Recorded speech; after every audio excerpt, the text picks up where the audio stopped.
Dakong medical mission o Operation Tuli himuon sa Mandawi City karong weekend. Nagmeeting kaganina mga organizer o partner sa dakong kalihukan nga himuon sa barangay Kabangkalan. Ubos nini mo pahigayon sila og medical mission, libreng check-up o libreng pagpatuli sa kabataan.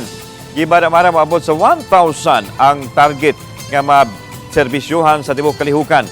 Lakip na ang 200 ka kabataang pre-listed nga makakwalify sa libreng tuli.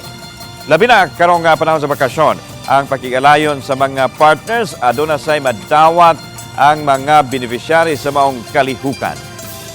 Ang mga bata nga magpatuli, dili na sila or roughly stress-free sila before lang yun sila pwede.